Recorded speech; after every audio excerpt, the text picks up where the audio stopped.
Hey, it's Jody with Talent on Tap. I'm out here on my morning walk, try to get in 4 miles every day. And as I was walking along here, I spotted something. I don't know if you can see it there, but I'm gonna zoom in here. I don't know if you can see it, but there's like 3 boats there.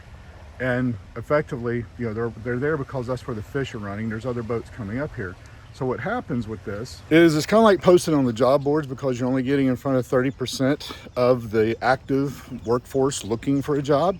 So what happens is that you need to, it's kind of like, now granted, they're in the Calabogie Sound over here where I'm walking. It's a little bit bigger than a pond, but whenever you do post on the job boards, especially like only one, what you're basically doing is fishing in a small pond where there's a bunch of other lines in the water. What you got to do is go where not everybody is fishing. That's, you know, social media, because most of the people that you want to hire are already working for someone else. So what you have to do is show them a better opportunity than where they're currently working, what they're currently doing. And also to position yourself, you have to do it with the right kind of branding. You have to do it by being able to show your core values, your culture, and your brand voice. Not your brand voice, but your company voice. What I always tell people is, you know, is your company more like SEAL Team 6? Or is it more like the TV show The Office? Because you take Dwight Schrute and put him on SEAL Team 6 and it's not going to work out very well. Although it worked out good for Jim in that movie that he went to, right?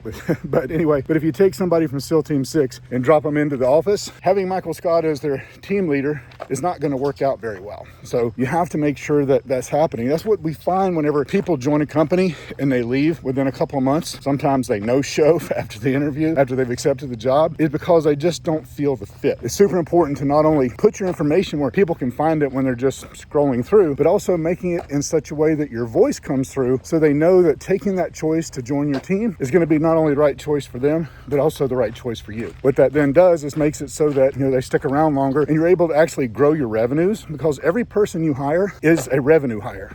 That's the thing that separates home services from a lot of other businesses other than just straight sales, is that every person you're hiring is directly responsible for a component of revenue. One hire can make the difference of $20,000 a month in revenue or $60,000 a month in revenue, depending on their caliber, depending on if they're the right fit. So keep that in mind. Again, I'm Jody Underhill with Talent on Tap. Just some thoughts as I'm out here, old man walking on a trail.